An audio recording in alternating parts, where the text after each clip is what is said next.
Excuse my tardiness. Little road construction around Grand Rapids Community College. All over the place, actually, but here we are.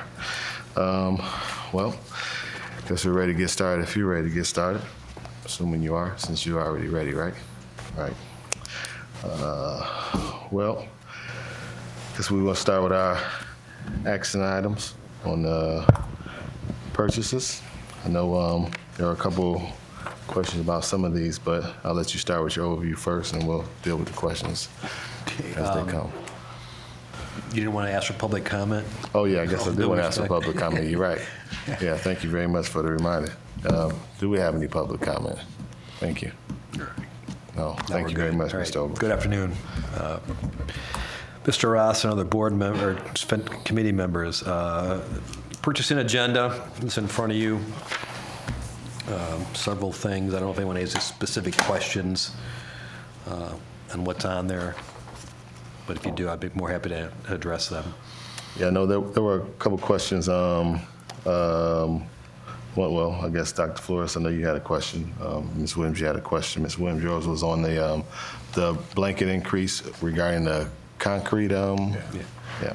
The blanket increase for rapid concrete, and typically when we plan that out, that's for sidewalk type repairs. You know, we get cracks in pavement, cracks in sidewalks that we need to deal with. We've had a little bit more that we've encountered this fall. We've had to repair stairways at Campus L and Southwest Community Campus. And we've also had 3 to date, and there's a couple more that look like they might be failing, catch basins that we have to excavate. And there's no prediction on those until they start to fail. And those are typically $10,000 expenses each. When the pipe 7 feet down fails and cracks, we have to dig it up and repair it. And that's what we've run into, so we're asking for the blanket increase so that we can finish out the year. It will still stay within the facilities department total maintenance budget, but if we can move it here, we can address those as they happen. Gotcha. So it's like I said, it's not an increase in expenditure for facilities, it's just increasing your ability to respond a little quicker if and when the time comes. Our intent is not to ask for an increase. We'll try and manage our budgets through the year. If that doesn't work out, by the time we hit spring, we'll come back and address that. But that's our intent, to keep us budget neutral. Any other thoughts about that, Ms. Williams? No, that answers my question. And Dr. Flores, I know you had a couple questions about the a couple of the contracts, the facts, as well as the other one, I forget. Yeah, mine is a wondering as to what process we use in making these decisions, and whether or not our processes involve the Academic Achievement Committee. So my first question relates to the intended grant here or contract with the Center for Applied Linguistics on this part of it. And then later when we discuss the FACS program, I'd like to have that same wondering as to whether or not these have been presented to the Academic Achievement Committee for full vetting and for input, or are they just coming to the Finance Committee for approval? Maida is here. I'll ask Maida to step on up, and she can address a linguistic question. This proposal did not go to Academic Achievement Team. This proposal came from the conversation and the community input from last winter and spring, where we had the meetings in terms of a bilingual transitional model and dual immersion model. And this proposal has to do with looking and doing a needs assessment for those 4 schools. 3 of them are bilingual transitional, and 1 is a dual immersion program. And the Center of Applied Linguistics is a well-known research entity, organization that is well-known internationally, nationally, and they also provide PD, and they would provide a needs assessment for those 4 schools. Okay, I'm very familiar with the Center for Applied Linguistics and their reputation. There are also other entities out there. My question relates to the vetting process and whether or not our Academic Achievement Committee has had an opportunity to do a deeper dive and to look at those programs, their effectiveness, what the field of research suggests are the best methods of operation, what compliance standards we have, and whether or not we're meeting those, and whether we're getting the net result of academic achievement and improvement in our district for a limited English, or actually the English language learner population that we serve, which is increasingly growing in our district. And so it is with that perspective that I ask these questions and are wondering. My suggestion would be that we perhaps put this on an agenda for the Academic Achievement Committee to really do that deeper dive that I'm suggesting. Yeah. I don't necessarily have an issue with that. Do you have any time-sensitive concerns about this? Well, we are looking at having them come in December, and so therefore, to plan for next school year. So we would like that report back in early winter.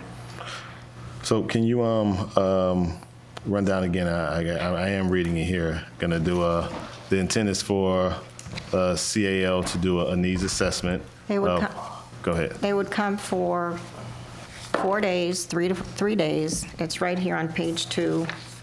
They will do school visits in the 4 schools. Oh, you don't have it? No. Oh, I'm sorry. Pass the microphone here, please. Go ahead. So, of course, after the listening sessions, Dr. Gunno asked this question at Cabinet, right? So, of course, it didn't go to academic achievement, but it did go to Cabinet. She did ask for my support and the support of our Cabinet members and the academic team. Dr. Flores, if you think it needs a deeper dive, we can absolutely do that. We're totally receptive to it. If this needs to be tabled for a little longer, my assumption is that Dr. Baker would be receptive to putting that on an academic achievement meeting agenda. We have no problem doing that at all. Okay? Yes, so we're happy to do that. Thank you. Okay, so I guess when it comes for the vote, we will make the motion absent of item Thank 6 you. here. Okay, but then you also had about I see we have the facts education piece. That's a separate item. So I guess we can go ahead and we can get them, if you want to make the motion, Dr. Flores, for the purchasing agenda minus. Right. A motion to approve the purchasing agenda minus the Center for Applied Linguistics contract. Any support for that? Are there any other questions about the purchasing agenda, though, before we take the vote? All right. All in favor of Dr. Flores' motion? Aye. Aye. Any opposed? All right, well, thank you. Okay, so the Facts Education Solutions, Mr. Obers. Yeah, going back, Ron, is this the third year or second year with? Second year. The second year, 2 years ago, Grand Rapids Christian Schools decided they wanted to use a different contractor for the Title I, Title IV, that we had been providing those services. They have the right to do that. However, we control the money, so the process had to go through us, and we did go through an RFP process.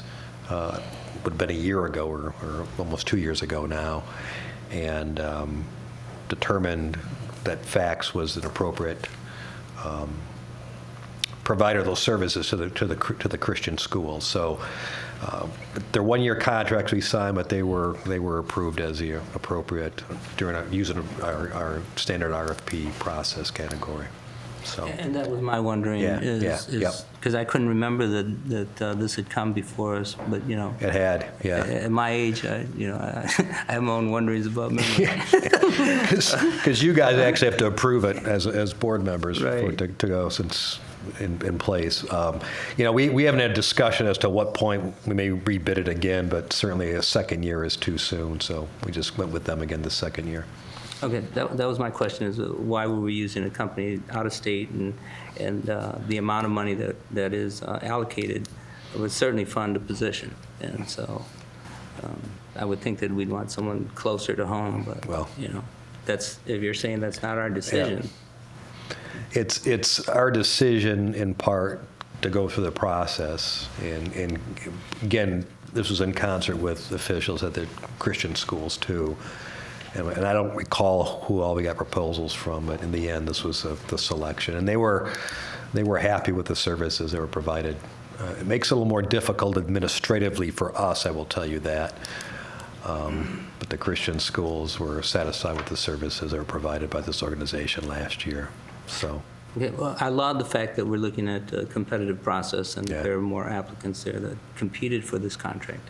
I think that's a move that I've been advocating for with many contract services. I know you have.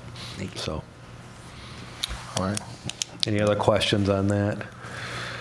Again, the purchase piece of it we just approved, but approval for the contract would be appropriate then too. All right. We have a motion to approve the Facts Education Solutions contract. So moved. Support. All in favor? Aye. Any opposed? All right. Thank you. So reports, updates, discussion, financial statements for September. Yeah, on the dashboard report, focus on that. And we are at the end of September, we're through the first 3 months of our fiscal year.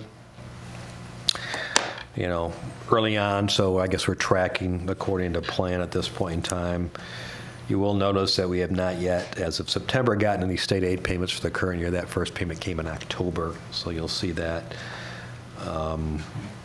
Property taxes, we generally have about 95+% of those things collected by end of December, because we have a summer tax collection period. So that number on the revenue side won't grow too significantly the next couple of months, but the state aid will kick in at that point in time. The one change I made, if you looked at the fund balance projected, that was updated based on how we ended fiscal year 2018-19, as I've discussed at the work session a week ago. So we updated the beginning fund balance, and that so the projected fund balance using the same 19-20 budgeted amount, but just the increase in fund balance by virtue of the 19 audit. The new projected fund balance, you can see there's 10.7 million, about 7.3%. And that should jive with the long sheet I handed out to you at the work session with the colored columns. Any particular questions on the financial? And again, behind that, as normal, is more detail for those that are so inclined to get into the weeds. Any questions about the September financial statement? Suppose not, then. We'll move on to warm, safe, and dry updates. Nothing new to update on warm, safe, and dry. We still have some reserve money for a small amount for emergencies. Bond projects, city, and we had a little problem with the air conditioning when it was still warm that we believe we have repaired, but we're going to keep that contract open through next spring to make sure that's functioning properly before we close it out. The elementary air conditioning projects, we've got a few minor things to finish up, and then we can close that out. Both Union and Southwest Community Campus High School are moving along. Really no problems on those. The Ottawa, that's our challenge project. But the good news is we will have the gym ready for basketball practice next month and open before the first game, along with the locker rooms. And then the South House will be complete, and we intend to move in over holiday break and then vacate the North House and start working there. But there's the sequencing in Ottawa is probably a little tougher than we anticipated, but we'll get through it. Say the sequencing. we can, trying to keep the building active and not impact. We have to, as I keep telling the contractor, we still have to hold school. We can't impact school. Little things like we need the fire marshal there to open up the gym for us. Getting them there to run fire alarm tests when students aren't there has been a bit of a challenge. We just can't turn fire alarms on and off whenever. We need to make sure kids aren't in the building, and so things like that. All right. Any inquiries regarding bond updates? Yep. All right, so we have 2 Dream Fund requests. Yeah, again, according to the procedures for the Dream Fund, again, is that allocation of the Challenge Scholarship, Challenge Scholars, smaller grants for the schools that are in the Challenge Scholar stream. Anything between $2,500 and $99.99 we approve internally and bring to you as a report. Above $10,000 goes to the board, and below $2,500 it's just approval by the ED. So anyways, this month a couple small $3,000 grants, both for Sibley, and you can see what those things are for. Those 2 grants were for. There's several of them in the pipeline, so likely next month we may have several more that would be in place at that point in time. All right. Assuming no questions probably on the Dream Fund piece. So the school aid budget. School aid budget, the end of your packet there, and I also handed out, you should have in front of you a hard copy. This is actually part of our KSBO meeting budget tomorrow, which I thought would be of interest to you folks. But if you look at the state school aid budget, and this is just highlights. There's obviously a lot in the school aid bill. These are highlights in terms of how they impact Grand Rapids Public Schools. This does include, at this point, the various programs that the governor vetoed. Some of that stuff is, who knows? There's supplemental bills that I understand are being started, but Jen, you were at legislative. I don't know who knows what will come out of those whole things. But as we stand right now, this is what we know.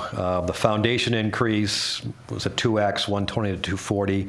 We get the 240, so our foundation allowance per pupil for the current year will be $8,111. Based on projected student counts, potentially $3.4 million in new revenue from the foundation allowance. The special education, which is reimbursed on a cost basis, it's about 27% of cost. Transportation is reimbursed at 70%, I believe. They increased 2 percentage points, so it'd go from 26 to about 28%. That's worth an estimated $575,000 to us. And again, that is just now our center program folks. Not our center programs folks, obviously. We had before all those other center program students, just our students. At-risk dollars, 31A, were increased statewide $5 million. However, a hold harmless was repealed last year. There was a hold harmless provision in place for at-risk dollars, which said that you would not get in the 18-19 years any fewer dollars you got in the prior year, even if your at-risk population decreased. So that was worth, I don't remember the number now, almost $1 million, I think, that we would have been decreased last year, that we weren't decreased. That went away, and early estimates could reduce our at-risk dollars by $400,000 in the 1920 year. ELL grants were increased statewide by $3 million. That should be worth an estimated $325,000 more to us this year. $25 per high school student, which was in place last year, went away.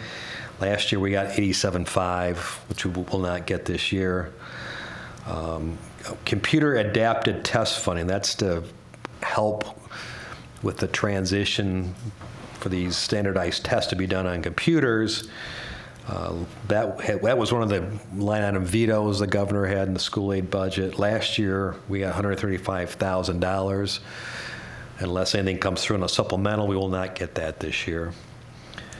And there's additional funding statewide of GSRP of $5 million. They also increased some of the slots available. We'll see. We may or may not get some additional dollars out of that.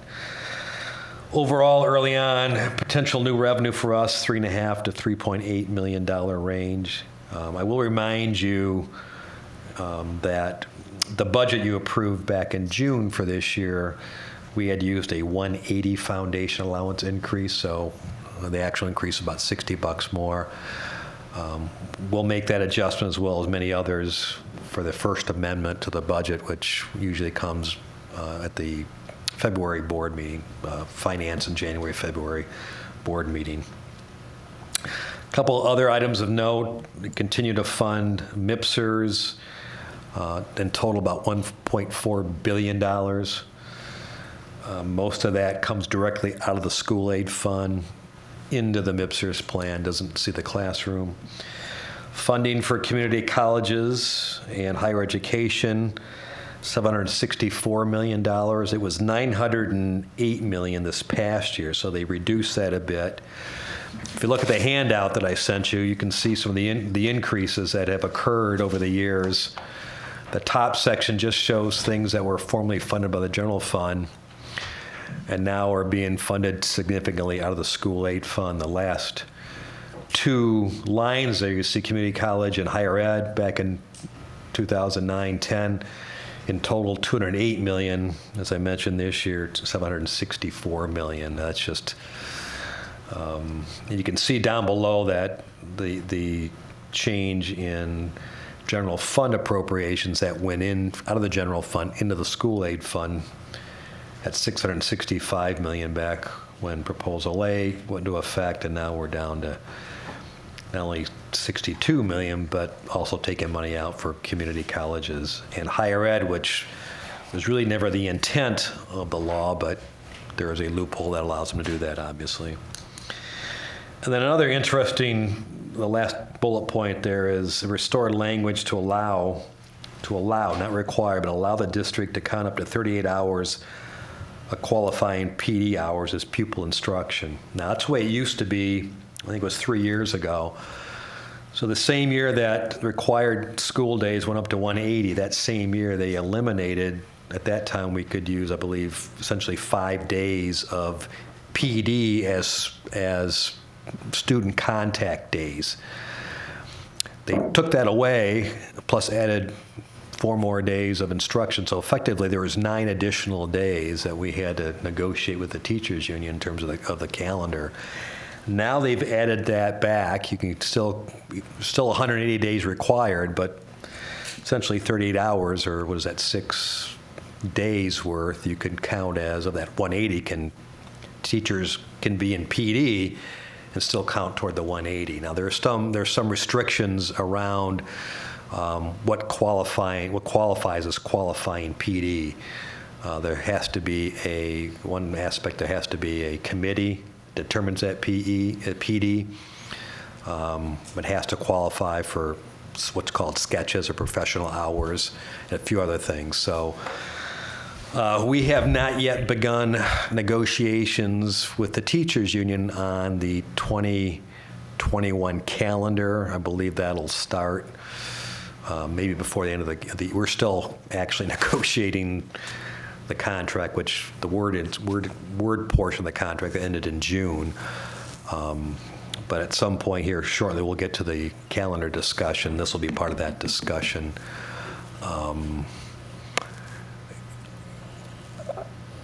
Clearly, we on our side are going to need some input from the board and what your thoughts are on that. Obviously, if you do allow that to qualify, then there's potentially 38 hours less student contact teachers would have next year than they would this year if we allow that. So again, it's an option, it's not required. But I think certainly before we get in negotiation with the calendar, have a discussion with the board's members, sharing pits potentially, and get some sense where you guys land on this whole thing before we go into negotiations, so. So those are the highlights. And again, potential supplemental bill to restore some things at the, not only school aid, but everything else that the governor vetoed, but things don't seem like they've cooled off a whole lot in Lansing in terms of where the legislators stand, Republicans, and the governor's office stand. So, any questions? Oh, well, you answered my one question about the last bullet. Yeah. But I guess I do have another small question about the $5 million for Great Start Readiness. Yeah. You mentioned may or may not have dollars. Yeah, coming to- they allot a certain number of slots to, well, in our case, we have our own GSRP program. The rest of the ISD goes for the ISD. It actually gets allocated the slots and allocates them to the various local districts. I don't know, do you know if we got any more, have you heard, Rhonda, whether or not we, Yeah. Ours is parts of the ISD as well, but we Well, get slots. yeah. So I haven't heard if we, maybe we'll find that out tomorrow at the KSBO meeting. I've not heard if we've got additional slots allocated or not. Any questions? Anyone on the committee about the school aid budget? Okay. Well, I guess unless there's any other business, then no. And I guess we are adjourned. Thank you. Thank you.